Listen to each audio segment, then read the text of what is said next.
สบายดีพ่อแม่พี่น้องทุกคนที่เข้ามารับชมในช่องของอนุภาสมในขณะนี้อนุได้มีโอกาสได้มาเที่ยวชนบทภาคเหนือของเราวโดยเฉพาะในเมืองสัญญบุรีแขวงสัญญบุรีภาพที่ท่านเห็นนี่คือภาพของหมู่บ้านห้วยซาวที่ขึ้นกับเมืองสัญญบุรีเป็นหมู่บ้านที่อ้อมล้อมด้วยภูเขาทุกทิศเลยพี่น้องแล้วก็มีเส้นทางผ่านข้างบ้านนี้ไปทางเหนือทางใต้เป็นหมู่บ้านน้อยๆเป็นหมู่บ้านคาโมะที่ถือศาสนาคริสเตียนมื้อนี้แม่นมื้อวันดีมื้อดีวันดีของชนเผ่านี่ก็คือบุญประเพณีเอิ้นชื่อว่าบุญเกลอพี่น้องงานประเพณีบุญเกลอนี่จะจัดขึ้นในทุกๆปี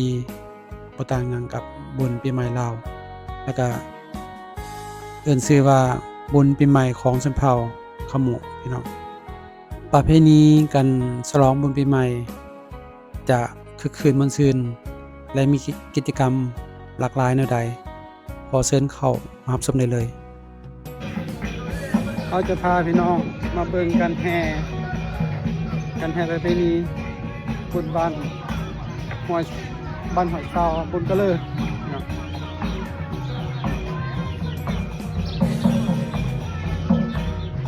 ตอนกำลังเสร็จ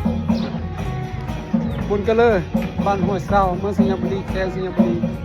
พี่น้องครับชมประเพณีมื้อนี้มันมีกิจกรรมอย่างไรเนาะ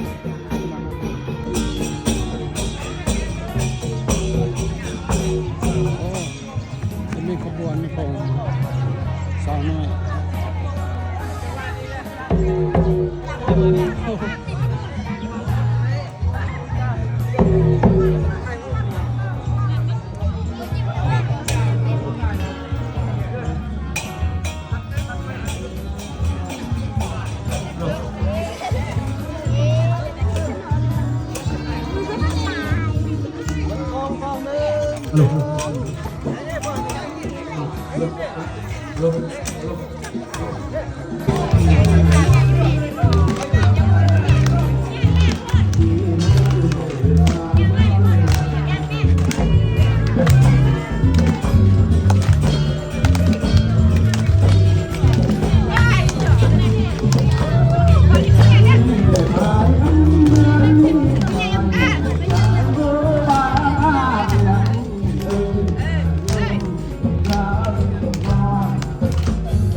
เขาเจ้าจะเต้นไม้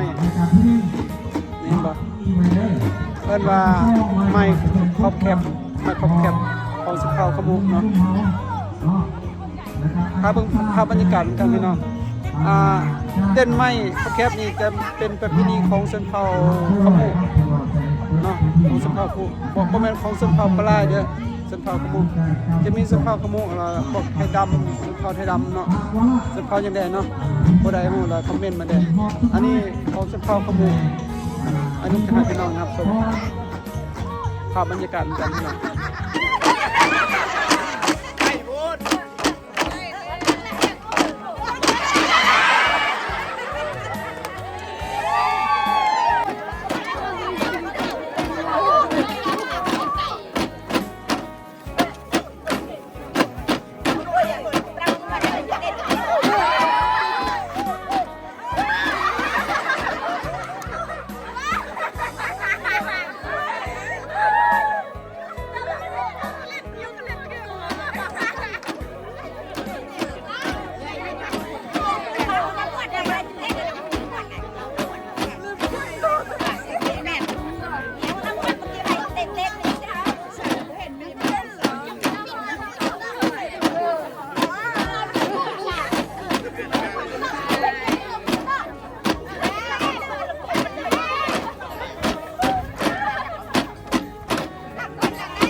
จะมีกันยางไม่ลูกเยกทางทันไม่ลูกเยกแต่ว่า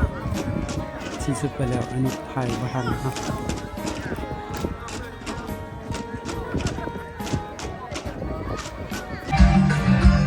ส่วนอยู่ข้างในผามที่ชาวบ้านสร้างเองเนาะจากบ่ได้เซาเป็นมากลางห่มมีชาวบ้านเพิ่นสร้างเอาเองแล้วก็มีการแสดงศิลปะวัฒนธรรมให้แขกที่เข้ามารับชมหรือว่าหมู่บ้านได้เข้ามารับชมแล้วก็เป็นโอกาสดีๆของลูกหลานของสาวๆที่มีโอกาสมาแสดงโชว์ก่อนลำแล้วก็พลังการแสดงแล้วก็จะมีการเจิมพี่น้องกินเหล้าไห้ของตามฮิตของประเพณีของชนเผ่าทั้งหมดจุดกลางนี่จะมีเครื่องของโบราณที่เป็นเอกลักษณ์ของชาวบ้านเอามาวางไว้ที่จุดกลางแล้วก็มีแขกที่เก็บเชิญของมวลชนเวลาเขาชมเข้ามาในอ้อมล้อมแล้วก็กินเหล้าไห้กันพี่น้องเรามีโอกาสเนาะได้มานั่งได้มา งานบุญประเพณีของชนเผ่าขมุแล้วก็งานบุญก็เลยเนาะของชนเผ่าขมุอยู่บ้านห้วยเสาแล้วมื้อนี้เขาเจ้ามีการจัดการกินเลี้ยงสามัคคีของหมู่บ้านเนาะจะให้พี่น้องได้เบิ่งอาหารการกินของชาวบ้านเขาเจ้าสามัคคีกันออกเงินเนาะซื้อวัตถุเป็นอาหารมาแต่งเพื่อรับแขกรับคนพี่น้องเบิ่งอาหารที่เขาเจ้าแต่งก่อนอื่นนักโคซีสนับคริสเตียนของเราอันนี้จะเป็นเอาลาบขอสมองเกิดการห้างของเราแกงสาธุการเดินพระเจ้าพระบิดาพบการดีแกงเต่าที่น้องที่เต่ามาสกัดพระเจ้าและพวกเราทุกคนในสโลงสุดบนเกลือบานภาษาเรื่องในจังหวัดของเขาในโอกาสนี้สำหรับคนโดยทุกคนต่อแสดงแก้ประทานที่กำลังการเที่ยวทำประทานอาหารเที่ยวต่อพระเจ้าสุดเกี่ยวอาหารที่พวกเราได้เรียนรู้นั้นเป็นเจ้าวะหนักเลยที่แล้วการสุขภาพที่ออกไปจงเป็นคนรักเด็กหัวครอบครัว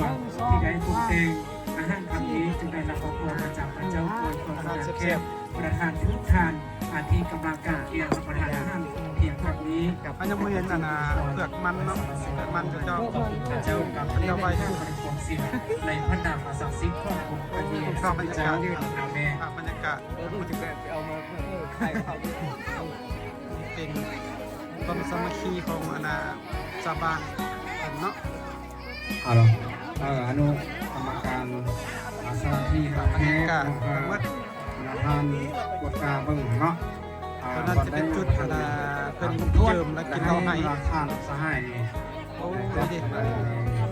ทานแพกทองมันจะมีทานไก่เนาะมันจะมีแล้วก็เชิญพ่อแม่พี่น้องและแขกทุกท่านที่ว่าคือกันเองพี่น้องบุญเฮากับบุญที่ว่าบุญประเพณีครั้งนี้ความสามัคคีของหมู่บ้านนี้ที่ว่าสามัคคีกันที่สุดเลยพี่น้องเขาเจ้าจะเก็บเงินกัน